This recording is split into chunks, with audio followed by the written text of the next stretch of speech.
Muy buenas noches, amigas y amigos televidentes. Estamos una vez más con ustedes para compartir en el programa de Bienestar y Salud. Hoy, esta noche, con nosotros el doctor Wilfredo Gutiérrez Villalejo. Él es un médico que trabaja en su especialidad es medicina familiar. Gustosamente, con una buena predisposición, aceptó nuestra invitación para estar compartiendo un poco con nosotros, con ustedes, amigos televidentes, sus experiencias y sus conocimientos en dos temas, doctor, como estuvimos hablando hace rato, ¿verdad? Que la gripe, que aún no nos ha dejado en nuestra región, y la meningitis. La meningitis que hoy en día está en boca de todos, ¿verdad? Está en los noticieros televisivos, radiales, está en los periódicos impresos, ¿verdad? La preocupación de salud pública por la meningitis que se está extendiendo en casi prácticamente todos los departamentos de nuestro país. Doctor Wilfredo, muchísimas gracias por aceptar nuestra invitación. Esperemos que no sea la última vez también. A ver si podrías presentarte un poquito a los televidentes. Muchas gracias, doctor. Y bueno, muy buenas noches a todos los televidentes, ¿verdad? A toda nuestra gente de Santa Rita y sus alrededores. Y muchas gracias de nuevo por la invitación a su programa, que nuestro objetivo, ¿verdad?, es tratar de llegar a toda la población y brindarle la información de una manera clara y sencilla, ¿verdad? Claro, como siempre digo, ¿verdad?, sin usar muchos términos técnicos, términos médicos que muchas veces se confunden más que aclarar, ¿verdad? Confunde. Y como vos dijiste, que este programa, la finalidad de este programa es más bien la orientación, la educación y la concienciación, sobre todo para poder tener y saber los buenos cuidados, la prevención y el manejo, qué hacer en caso en que se presente ciertos tipos de enfermedades dentro del seno familiar. Excelente, doctor. Muy bien, y vamos a empezar primero por la gripe. Y vamos a preguntarle al doctor Wilfredo Gutiérrez, ¿qué es la gripe? Muy bueno, doctor. La gripe, pues, es una enfermedad, ¿verdad?, viral, ¿sí? La gripe significaría prácticamente lo mismo que la influenza. La gripe es una enfermedad viral que es autolimitada. ¿Qué quiere decir autolimitada? Que se va a curar prácticamente sola, ¿sí? Lo que nosotros tenemos que saber es una enfermedad inflamatoria que afecta las vías respiratorias, ¿sí? Y que normalmente existen tres tipos: influenza A, influenza B, influenza C. Muy bien, muy bien. ¿Y cuáles son los síntomas? ¿Cómo se presenta la gripe? Muy bien. Y bueno, uno de los síntomas principales, ¿verdad?, que siempre le llama la mayor atención a las personas, a las mamás, ¿sí?, es la fiebre, ¿sí? La fiebre es uno de los principales síntomas de la parte respiratoria, ¿verdad?, que afecta a estos niños. Fiebre, falta de aire, congestión nasal, catarro por la nariz.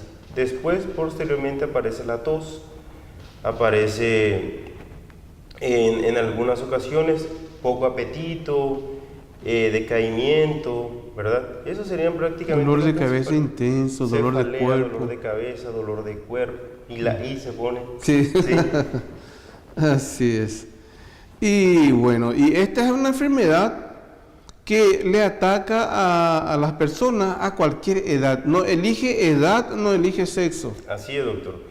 Es una enfermedad, ¿verdad?, que no tiene predisposición ni por edad ni sexo, ¿sí? Lo que siempre, por lo general, las personas más susceptibles, ¿verdad?, serían los niños y los adultos mayores, ¿verdad? Pero es una enfermedad que afecta a todas las personas.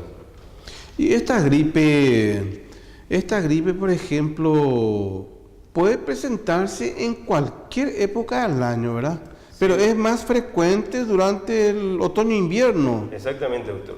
La gripe, ¿verdad?, o influenza, es una enfermedad respiratoria que por lo general se presenta durante todo el año, pero tiene sus estaciones, ¿verdad?, en el cual aumenta más la incidencia, ¿sí?, que sería otoño e invierno principalmente, doctor. Ya. ¿Y cómo se puede prevenir? ¿Hay alguna forma de prevenir, prepararse mejor para enfrentar esta enfermedad? Claro que sí, doctor.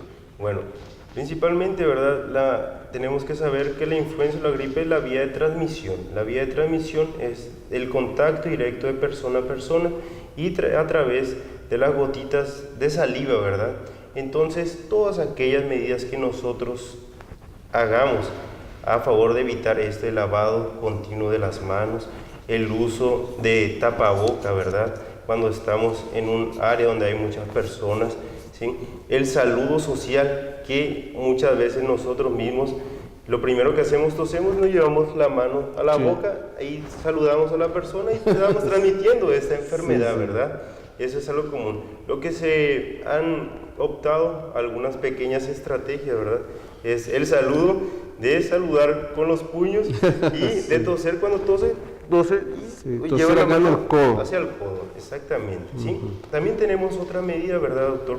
¿Cómo sería la inmunización? ¿Sí? Nosotros... Las vacunas. La inmunización, las vacunas que se realizan de manera gratuita, ¿verdad? Pero también son estacionarias, o sea, son por ciertos periodos de tiempo, ¿está bien? Se realizan a todos los niños, a todos los adultos, niño menor de 2 años y adulto mayor de 65 años. Posteriormente, cuando es una vacuna que es libre, se vacuna a toda la población en general. También podrían vacunarse, ¿verdad?, las personas que tienen una enfermedad crónica que le deprime, ¿verdad? Sí, doctor. Pacientes diabéticos, cardiópatas, esos pacientes pulmonares crónicos, de cigarrillos, esas cosas. Así mismo, doctor. Esa es otra indicación. Las indicaciones son niño menor de 2 años, personas adultos mayores de 65 años y todas aquellas personas que tienen un factor de riesgo, como cuál, lo que mencionó, cardiópatas, pacientes pulmonares crónicos, ¿verdad? Que ese fumador, ese paciente que fuma mucho, enfisematoso, ¿verdad? Todos esos pacientes son embarazadas también. ¿Sí? Pacientes con secuelas neurológicas, un derrame, como dice la gente. Así es. El problema es que el Ministerio de Salud Pública no dispone de la cantidad suficiente para toda la población. Por eso se pone esas edades de 0 a 36 meses, ¿verdad? Y mayores de 65 años y los que tienen alguna enfermedad crónica, ¿verdad? Así es.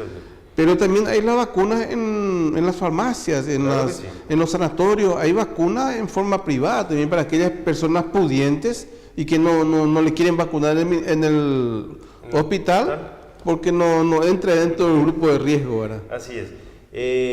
La realidad es que se está tratando de llevar la vacunación al máximo nivel posible, ¿verdad? Pero siempre, la verdad, se prioriza en ese determinado grupo poblacional. Sí. Y una vez que se cumplen los objetivos, todo el resto de la población se libera la vacunación y se hace para todo, ¿verdad? Sí. Así es.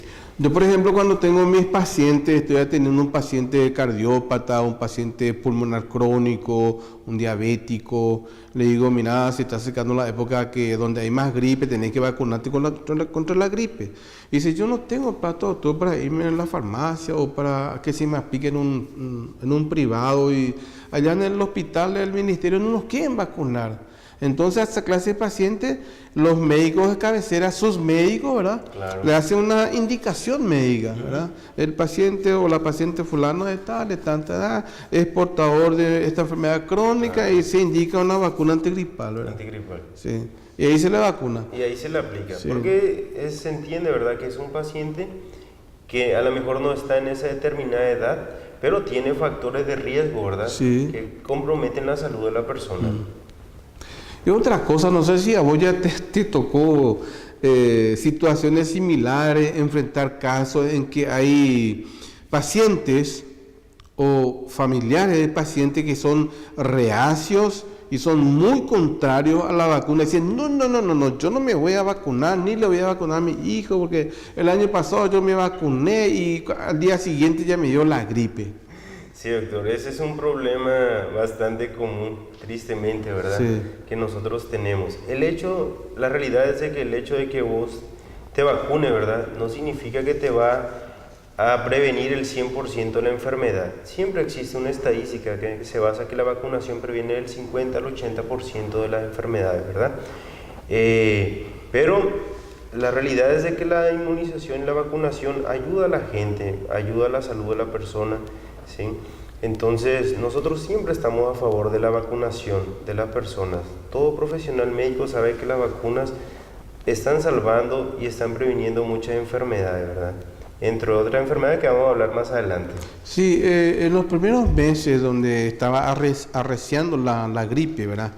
Nosotros veíamos en los periódicos y en los canales de televisión que había, por ejemplo, 10 muertes, 12 muertes, 15 muertes por gripe, ¿verdad? Sí.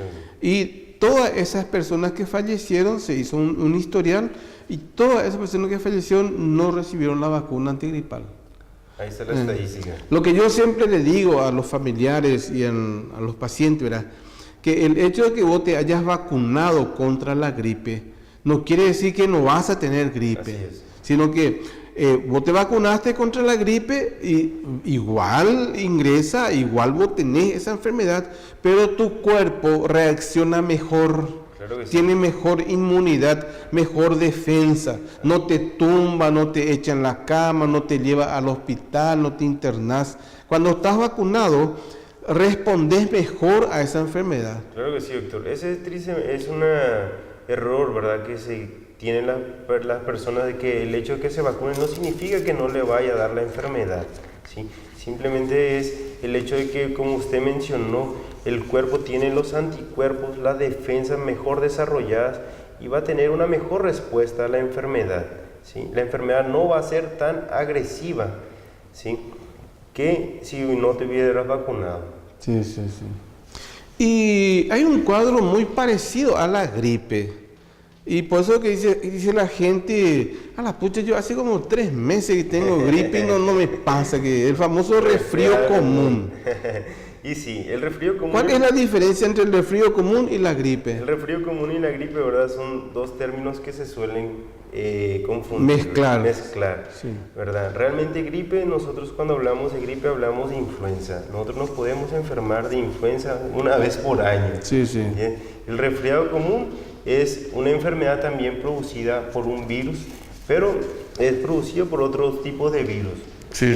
Rinovirus principalmente. Los síntomas son prácticamente lo mismo, pero un poco menos agresivo. También da tos, también da fiebre, pero eso da más cuadros de rinitis, congestión nasal, escurrimiento por la nariz, sí, pero los cuadros son más leves. Son más leves. Entonces prácticamente no hay fiebre también, ¿no? Prácticamente no hay fiebre, doctor. La fiebre es muy baja. Lo que le caracteriza a la gripe es la fiebre. Fiebre alta, dolores musculares, dolor en todo el cuerpo, cefalea, dolor de cabeza intenso. Que en el resfrío, que es un cuadro parecido, en el resfrío no hay esos síntomas. Esa es la diferencia, ¿sí? Entonces no es que tengamos gripe cada 15 días, cada 2 meses. Resfrío común. Así es. ¿Y cuál es el tratamiento? Bueno, ¿cómo podemos tratar una gripe? Excelente. Bueno, el tratamiento de la gripe, sí, o influenza, es un tratamiento sintomático, ¿verdad? Lo que nosotros siempre tratamos de hacer es, las medidas generales ante toda la población, abundante líquido, ¿sí? Todos los alimentos ricos en vitamina C para mejorar las defensas, jugo de naranja, limón, pomelo, guayaba, ciruela. Se utilizan medicamentos antifebriles, ¿verdad? Por ejemplo, el paracetamol, ¿sí? La dipirona, se evita un poco el uso del ácido acetilsalicílico, ¿verdad? La aspirina. La aspirina, se disminuye su uso.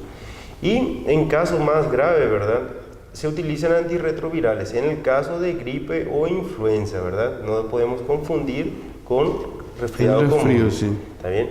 Que sería el oseltamivir. El oseltamivir hoy en día muy en boga. Muy en boga. Que cuenta el Ministerio de Salud con este medicamento, ¿verdad?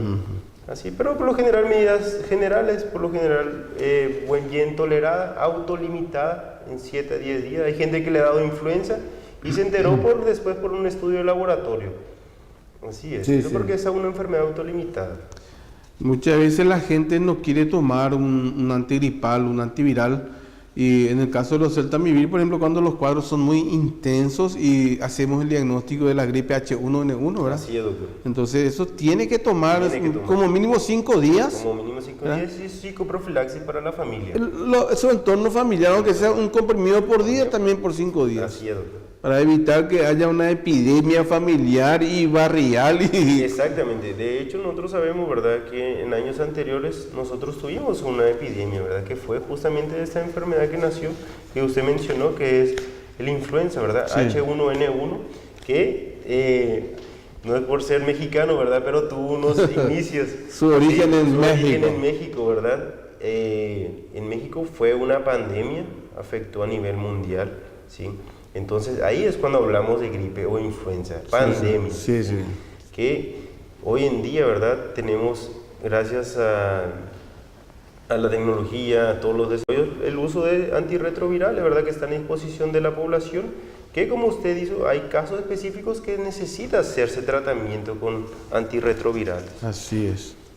Y por último, para terminar con el tema gripe, ¿cuáles son las secuelas y complicaciones de una gripe? Sí, doctor.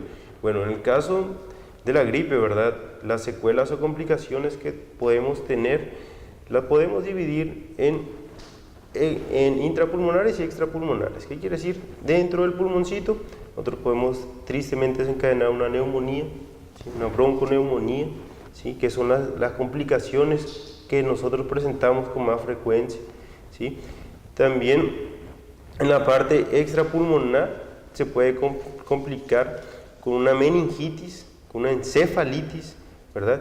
Que son lo que nosotros más tememos, ¿verdad? Pero tristemente hay casos, ¿sí? Y esas son las secuelas o complicaciones más frecuentes, ¿verdad?, que nosotros encontramos en esta enfermedad. Casi todas las complicaciones y de la gripe suelen ser muy graves. Suelen ser como muy dijiste, graves. las neumonías, las bronconeumonías, las encefalitis y la meningitis, ni que decir, que ahora mismo está circulando en nuestro país, ¿verdad? Sí, realmente. Muy bien, vamos a irnos a un breve corte y después ya volvemos para enfocar todo lo referente a lo que es la meningitis.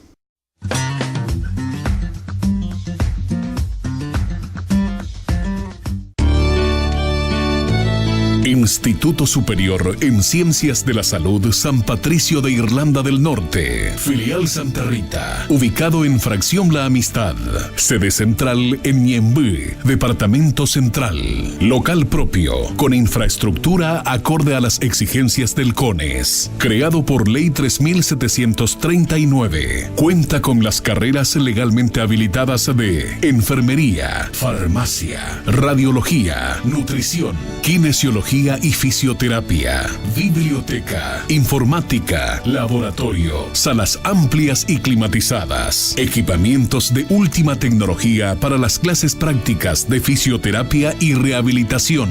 Primera institución de tercer nivel en la ciudad para la formación de calificados profesionales de la salud. San Patricio de Irlanda del Norte. Investigación, formación y extensión.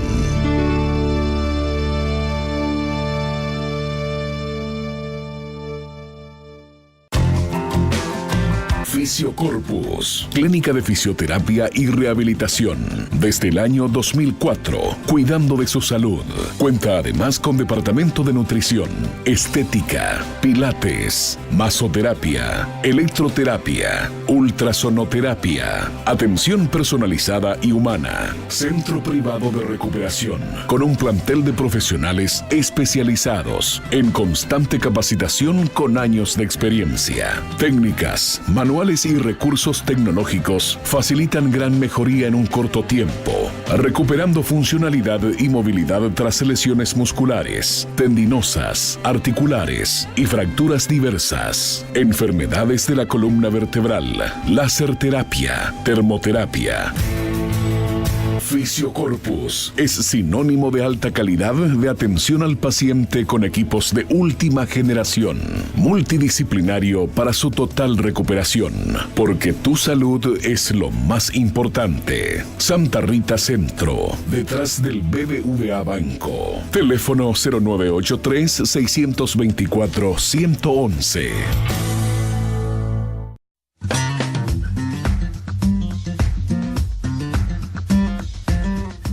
Muy bien, estamos de vuelta acá, estamos fuera de cámara hablando con Wilfredo justamente sobre qué es la gripe, todo, ¿verdad? Y con sus secuelas, sus complicaciones. Y una de las más graves realmente es la meningitis, que en estos momentos está circulando, hay un temor, ya una epidemia, porque en varias ciudades de varios departamentos ya se está viendo casos de meningitis, ¿verdad?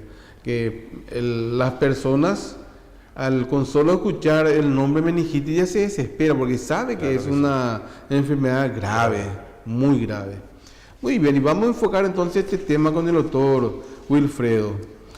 Y para empezar le vamos a preguntar al doctor, ¿qué es la meningitis? Bueno, doctor, la meningitis es una enfermedad inflamatoria, ¿verdad?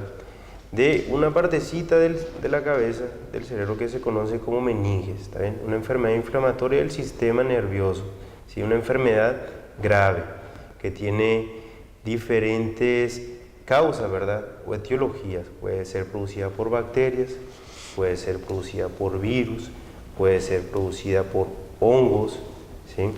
Entonces hay diferentes etiologías y hay diferentes causas. Una enfermedad de la cabeza, del sistema nervioso, ¿verdad? En la cual se inflaman unas pequeñas capas, ¿verdad? De la cabeza, y una enfermedad grave. La meninges es como el guardapolvo del cerebro y la médula espinal, ¿verdad? Así es, doctor. Es como el guardapolvo que separa el cerebro de la calota, del hueso. Así es, son las tres capas, ¿verdad? Que hay, que sería la aracnoides, pía madre y dura madre, ¿verdad? Sí, sí. Así es, sí. Muy bien, y ya estuviste hablando entonces de las diferentes causas. ¿Cuántos tipos de meningitis existen? Y bueno, normalmente, ¿verdad? Los tipos de meningitis que más se conocen son la meningitis bacteriana, la meningitis viral y la meningitis tuberculosa, ¿verdad? Que también la tuberculosa es una enfermedad que también afecta. Es grave también, grave. Alto Paraná es el segundo departamento con más tuberculosis. Está el Chaco paraguayo y está Alto Paraná. Entonces la meningitis tuberculosa también es una entidad grave, sí, que se puede encontrar. Muchas veces, generalmente el caso así de los casos de meningitis, ¿verdad? Son realmente graves, porque los familiares en primer lugar tardan para llevarle al doctor. Sí, demoran un día, 2 días, 3 días. Primero en la farmacia nomás, o una medicación casera nomás, en la casa nomás, y cuando ve que no mejora y que va empeorando, ahí recién va al doctor, ¿eh? Así es, doctor. Tristemente, ¿verdad? Muchas de las personas nos automedicamos, ¿verdad? O muchas veces vamos a la farmacia, ¿verdad? Y la farmacia es un lugar para proveer medicamentos, sí, simplemente para eso, no es un consultorio. Usted tiene que acudir a las unidades de salud, ¿verdad? O al hospital, ya sea el sanatorio, el hospital distrital, hospitales privados, pero acuda a un profesional de salud para que le brinde el mejor conocimiento, ¿verdad? Y se pueda prevenir las complicaciones de algo tan sencillo como puede ser una fiebre, ¿verdad? Sí, sí. Entonces hay meningitis viral, meningitis bacteriana, meningitis tuberculosa, hay meningitis micótica también, por hongos también, ¿verdad? Sí, así es. Así que hay varios tipos de meningitis. Lo más común, ¿verdad? Es la viral y la bacteriana. Eso es lo más sencillo. Sí, sí. Muy bien. ¿Y cuál es la causa o cómo uno adquiere la meningitis? Bueno, la meningitis existen diferentes causas, ¿verdad? Existe el contacto directo, ¿sí? El contacto directo de persona a persona es una enfermedad infecciosa, ¿sí?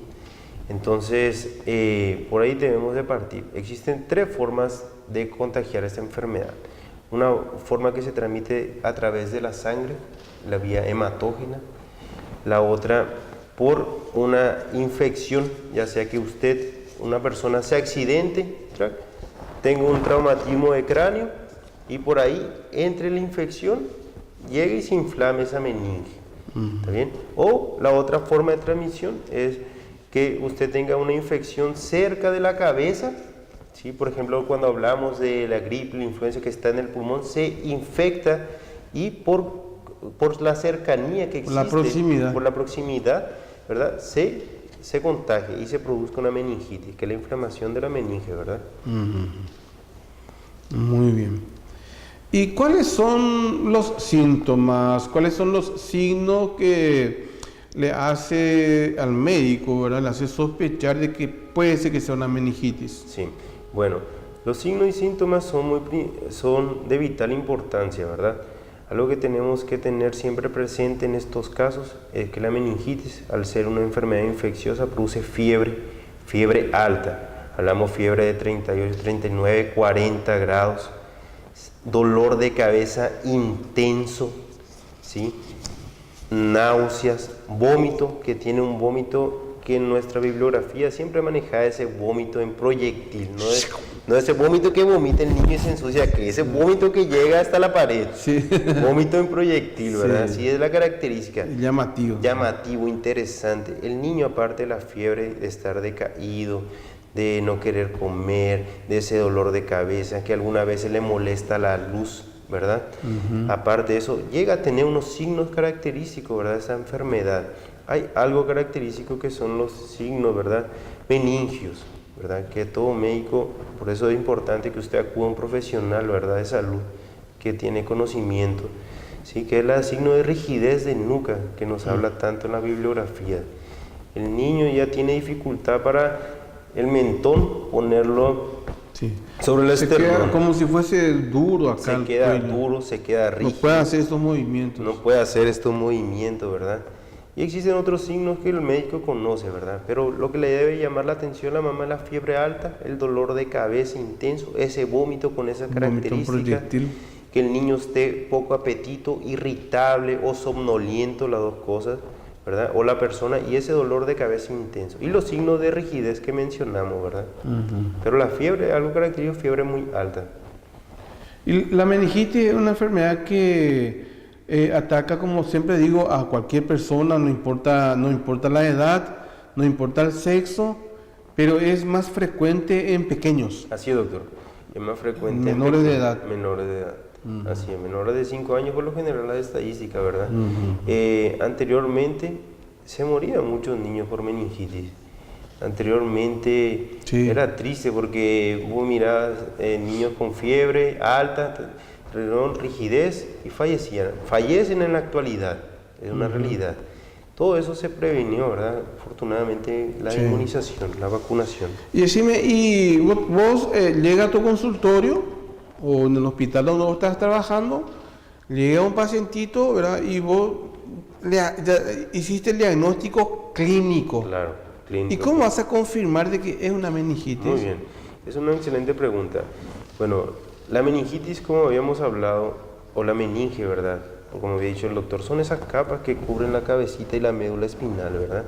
Al cubrir esa capa, existen entre cada una de esas capas unos pequeños espacios, y dentro de uno de esos espacios, que está el espacio, un espacio especial que tiene su nombre, se llama subaracnoideo, ¿verdad? Pasa un líquido, ¿sí? Un líquido que tiene cierta color, ciertas características, que nosotros a través de un procedimiento, ¿verdad?, que se conoce como punción lumbar, se extrae ese líquido, y al nosotros extraer ese líquido podemos estudiar las características de este líquido y nos determina, ¿verdad?, qué tipo de meningitis es, si estamos en una enfermedad de causa viral, de causa bacteriana o de causa micótica, y esa otra Sí. causa.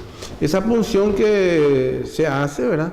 Es como si fuese como hacer una raquidia Así en una es. persona que se va a operar de Una cesárea, apendicitis, una hernia, esas cosas, ¿verdad? Así es como una raquidia. El médico que tiene mucha práctica hace eso en su consultorio, si tiene un consultorio adecuado, ¿verdad? Con toda la Condiciones higiene, asépticas. las condiciones asépticas, todo, ¿verdad?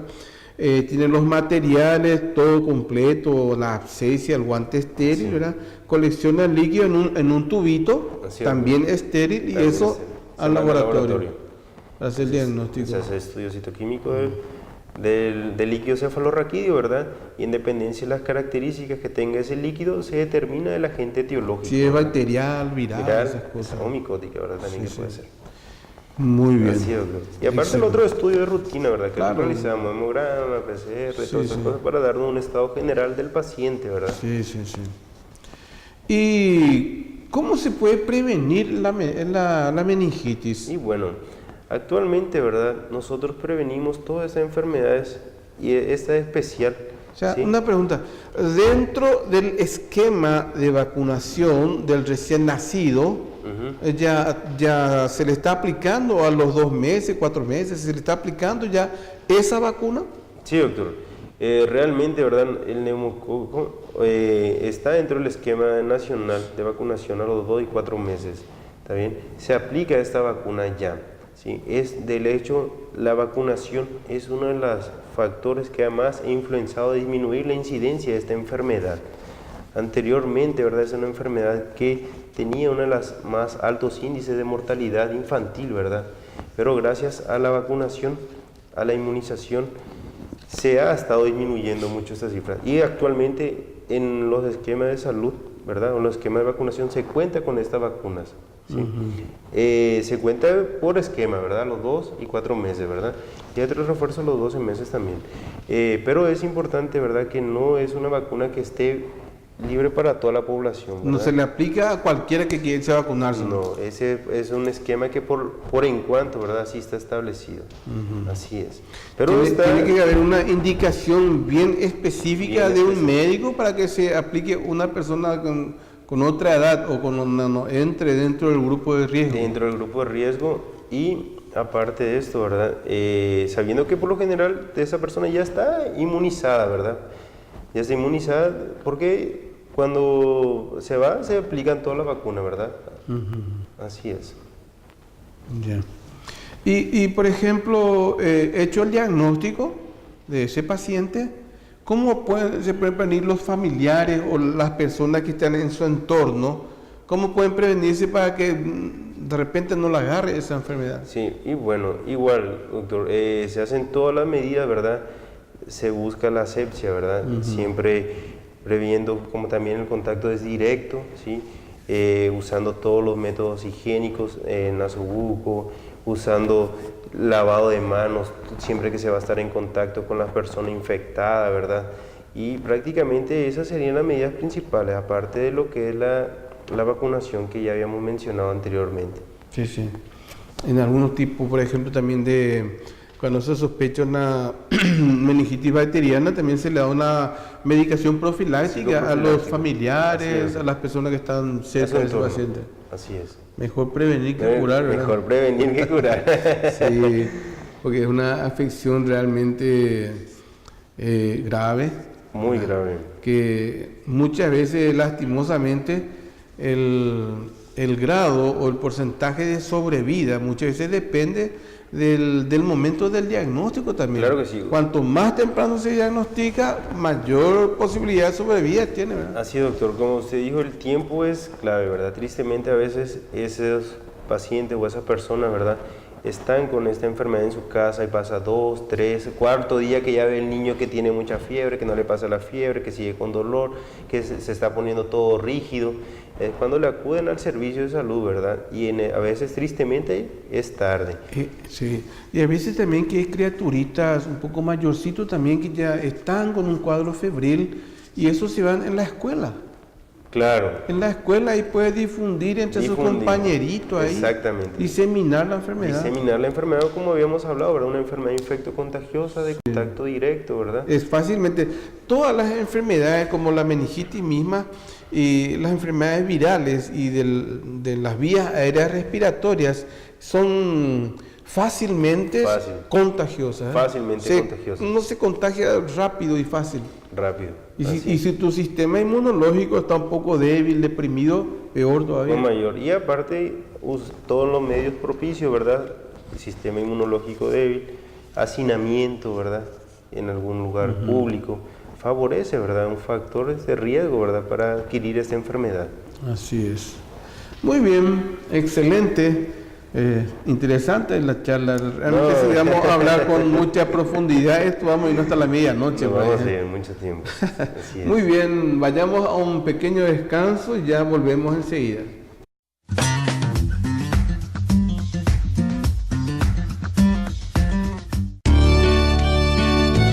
En Instituto Superior en Ciencias de la Salud San Patricio de Irlanda del Norte, filial Santa Rita, ubicado en Fracción La Amistad, sede central en Ñemby, Departamento Central, local propio, con infraestructura acorde a las exigencias del CONES, creado por Ley 3739, cuenta con las carreras legalmente habilitadas de enfermería, farmacia, radiología, nutrición, kinesiología y fisioterapia, biblioteca, informática, laboratorio, salas amplias y climatizadas, equipamientos de última tecnología para las clases prácticas de fisioterapia y rehabilitación.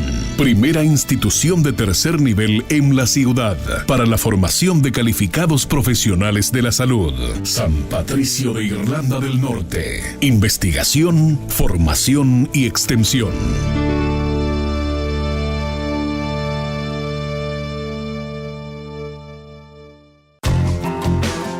Fisiocorpus, clínica de fisioterapia y rehabilitación.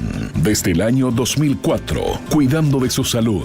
Cuenta además con departamento de nutrición, estética, pilates, masoterapia, electroterapia, ultrasonoterapia, atención personalizada y humana. Centro privado de recuperación, con un plantel de profesionales especializados en constante capacitación con años de experiencia. Técnicas, manuales y recursos tecnológicos facilitan gran mejoría en un corto tiempo, recuperando funcionalidad y movilidad tras lesiones musculares, tendinosas, articulares y fracturas diversas, enfermedades de la columna vertebral, láser terapia, termoterapia. Fisiocorpus es sinónimo de alta calidad de atención al paciente con equipos de última generación, multidisciplinario para su total recuperación, porque tu salud es lo más importante. Santa Rita Centro, detrás del BBVA Banco. Teléfono 0983-624-111.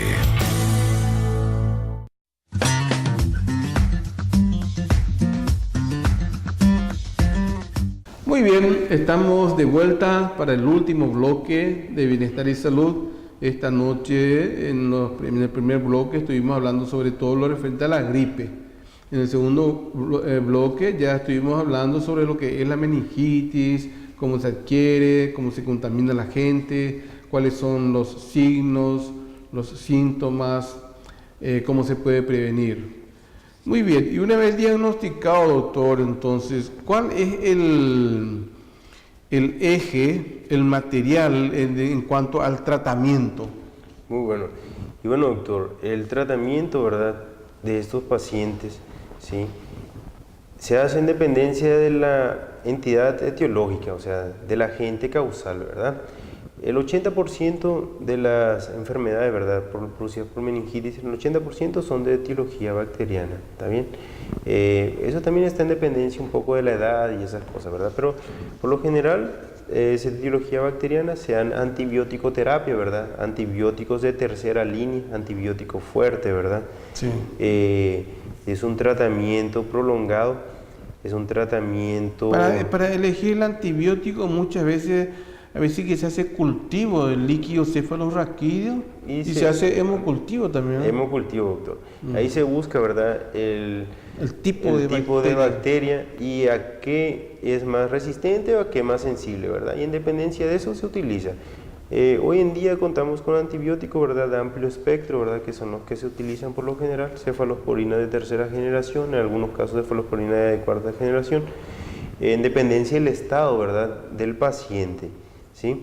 Pero se hace tratamiento en el paciente y se hace tratamiento psicoprofiláctico también para los familiares que había mencionado usted en otra ocasión.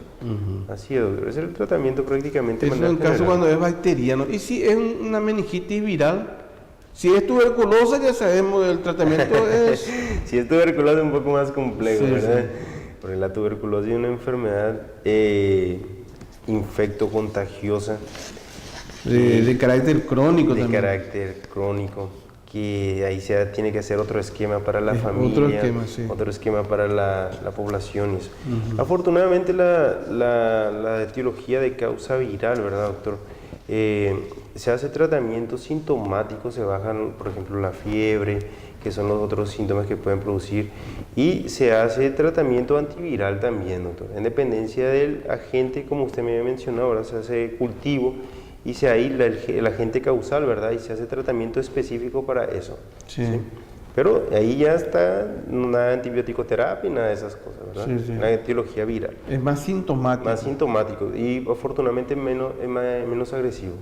Entonces, el más agresivo, el que puede matar o el que puede dejar secuelas más graves, es la bacteriana. La bacteriana, por lo general. Por eso la importancia del diagnóstico precoz. Diagnóstico precoz. Y un diagnóstico preciso también, ¿verdad? Así es. Hay veces que yo suelo ver y escucho y veo en los grandes hospitales que muchos padres, muchas mamás o a veces la criaturita es llevada por abuelos, abuelas, ellos dificultan un poco el trabajo del médico que está queriendo hacer una punción lumbar, por ejemplo. Sí, doctor. Y esa punción lumbar es sumamente importante para extraer la pequeña cantidad de líquido para estudiar en forma urgente, ¿no? Así es. Realmente, ¿verdad? El médico hoy en día, ¿verdad? Tiene esa pequeña dificultad o obstáculo, ¿verdad? Que muchas veces, tristemente, no toda la población entiende, ¿verdad? La importancia de algunos estudios. Es de realidad que son estudios que son un poco, hasta cierto punto se puede mencionar como agresivo, ¿verdad? Pero tiene sus características, tiene su técnica, tiene sus riesgos también realizar. Más sin embargo, el tiempo, ¿verdad?, que usted le puede ganar a esa enfermedad es vital en su evolución, ¿verdad?, en su pronóstico, ¿verdad? Lastimosamente esta enfermedad no es una enfermedad que se puede diagnosticar fácilmente con una ecografía, por ejemplo, o una radiografía, o una tomografía, ¿no? O un hemograma. Lastimosamente sí o sí hay que hacer esa punción. Existe estudio específico realmente para esa enfermedad, específicamente, ¿verdad? Y realmente el que nos va a dar el diagnóstico, ¿verdad?, es la punción lumbar. Sí. ¿Sí? En este caso específico nosotros, ¿verdad?, los profesionales, a veces tenemos que tratar, ¿verdad? Siempre hay que conversar, ¿verdad?, con la paciente, con la gente, ¿verdad?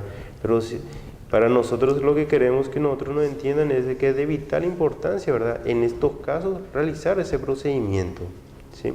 Porque ese nos va a dar la guía y el seguimiento del paciente si es o no es una enfermedad. Si no es, excelente, se sigue tratando sintomáticamente, se soluciona. Pero si es, hay que actuar rápido. Sí. Inclusive se le ubica al paciente en otro tipo de unidad terapéutica. Claro que sí. Casi como una unidad de terapia intermedia o intensiva inclusive. Se aísla un poco. Se aísla todo. Casos, sí. ¿Verdad? Así es, doctor. Ya es otro manejo. Otro manejo completamente distinto, otras entidades, ¿verdad? Otras patologías. Muy bien, interesante. ¿Y cómo, por ejemplo, la meningitis puede complicarse? ¿Con qué o cómo se complica la meningitis? Sí, doctor. Bueno, la meningitis, ¿verdad?, al igual, tristemente, ¿verdad?, tiene sus complicaciones. Sus complicaciones puede llegar a dar retraso mental. Sí, tristemente es una de las secuelas. Nosotros miramos hoy en día personas, adultos jóvenes, de 25, 30 años, que tienen secuela de cuando eran niños de meningitis, que están con retraso mental, ¿verdad? Tienen una pequeña discapacidad ya intelectual, ¿sí?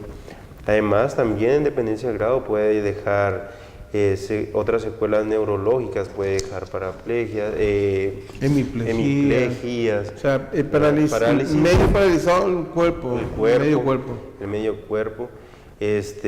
También en algunos casos puede dejar ceguera y en otros casos, tristemente, la muerte, ¿verdad? La muerte, la meningitis es una enfermedad que tristemente se lleva la vida de las personas. Entonces, por eso nosotros siempre hablamos, ¿verdad?, de lo más antes posible hacer pensar en la enfermedad, diagnosticar clínicamente y que nos permitan diagnosticar también por el estudio que sería la punción lumbar. Es muy importante. Y en un estudio en que la punción lumbar es una jeringa con una aguja, Así ¿verdad? se procede a hacer un campo, se esteriliza todo, ¿verdad? La persona que tiene práctica, eso en un minuto te hace eso. En un minuto. Y en ese minuto se manda todo el estudio y ya se puede. El diagnóstico sacar una es rápido también, el diagnóstico laboratorial también es rápido, Oye, justamente para ayudar en el inicio del en tratamiento. el inicio del tratamiento de la enfermedad. Y claro, independientemente de eso, ¿verdad? Actualmente se hace tratamiento empírico también, ¿verdad? El médico no puede esperar también, una vez que se realice la punción lumbar, ya se inicia también un tratamiento, ¿verdad? Un tratamiento principalmente de antibiótico, de amplio espectro. De ¿verdad? amplio espectro. Más daño de lo que ya está dañado el paciente no le va a hacer. Así es. Sí, o sea que cuanto más temprano se inicie el tratamiento, eso es cuestión de vida o muerte. Así es. ¿Verdad?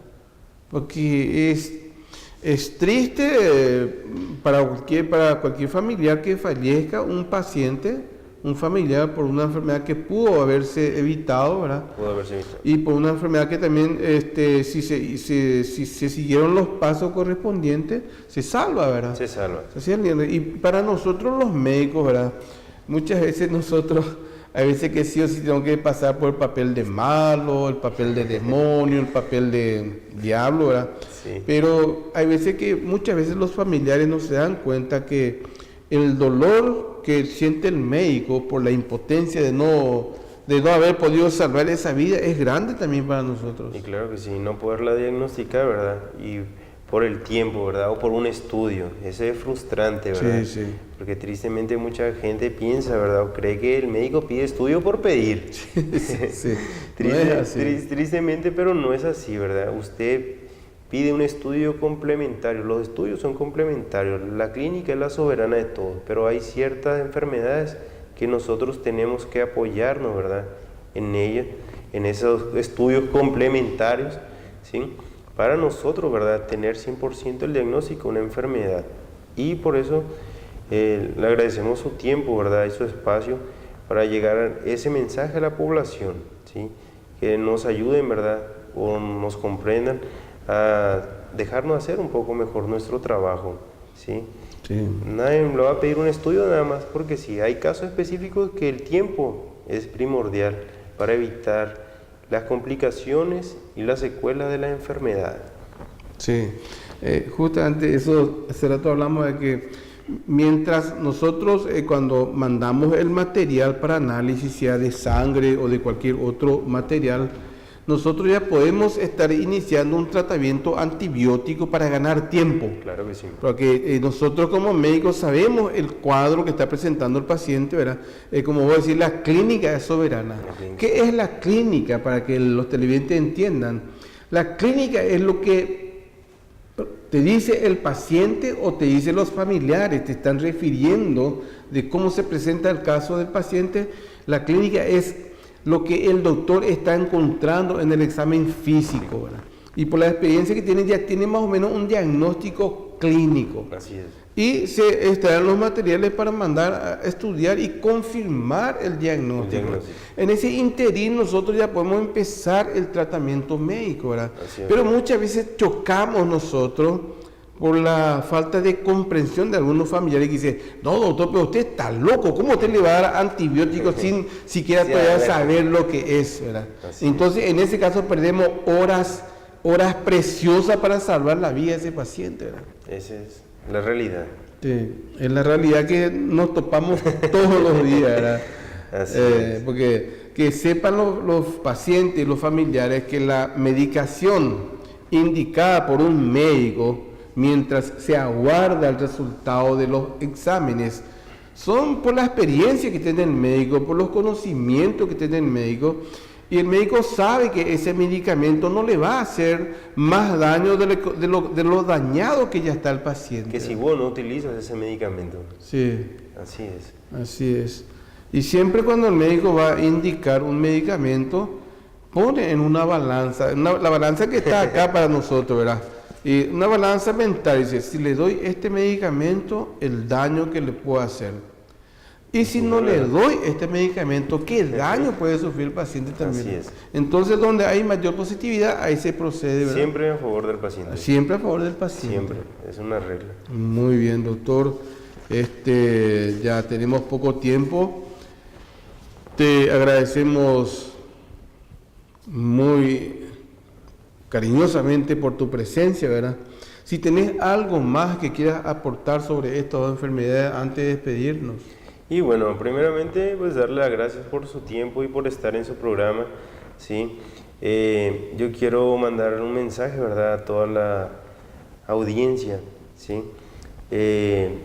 La vacunación, ¿sí?, es uno de los factores, ¿verdad?, que ha influido de manera positiva en disminuir las enfermedades y sus secuelas, ¿sí? Vacune a su niño, ayúdenos a evitar esas enfermedades, ¿sí? Ábranos sus casas, ¿verdad? Porque muchas veces el personal de blanco, todos los enfermeros licenciados se van y la gente no le quiere sacar a su niño, ¿no? Ayúdenos a evitar enfermedades y ese es el único mensaje que le doy, siempre a favor de la promoción y la prevención de enfermedades y le agradecemos mucho su tiempo y su espacio. Sí, y hablando otra vez en la vacunación, ¿verdad?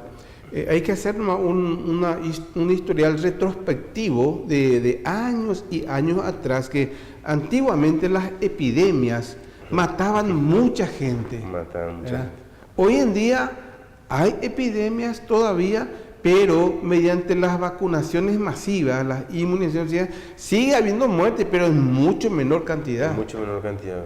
Ahí está el papel de las vacunas. Es lo impresionante lo que disminuye, ¿verdad? Seguimos teniendo enfermedades reemergentes, que es la realidad, ¿verdad? Sí, sí. Seguimos teniendo casos, pero comparado con las cuentas que usted hace retrospectivas, es mucho años anteriores. Años anteriores, mucho menor. Ahora, por ejemplo, saliendo un poquito del tema, ¿verdad? Anteriormente morían muchas personas de dengue. Así es. Después se fueron perfeccionando los diagnósticos, el tratamiento, ¿verdad? Y hoy en día ya se habla que hay una vacuna contra el dengue, ¿verdad? Así es. Aún no fue implementado en nuestro país por el costo y un montón de cosas, ¿verdad? Pues yo creo que el año que viene ya se va a... Esperemos que así sea, Sí, claro que sí. estoy escuchando, estoy viendo los noticieros de que ya hay en Paraguay esa vacuna. Ya, Pues, si se va a privada. vender en forma privada es costosa. Es costosa. Más de $100 parece que sale una dosis. Una dosis, y son 3 dosis las que se tienen Sí, que sí. aplicar. Así es, pero existe, ¿verdad? Claro. Actualmente existe. Cualquier persona, ¿verdad?, que tenga el recurso y eso, es una vacuna que está disponible en nuestro país también. ¿Está bien? Muy bien, muchísimas gracias, doctor. Esperamos que no sea la primera ni la última vez que venga, ¿verdad? Ah, claro que sí, vamos a tener En más algunos tiempo para... otros programas vamos a ir hablando sobre otras enfermedades. Claro que sí, cuando gusten, estamos a las Muy órdenes. bien.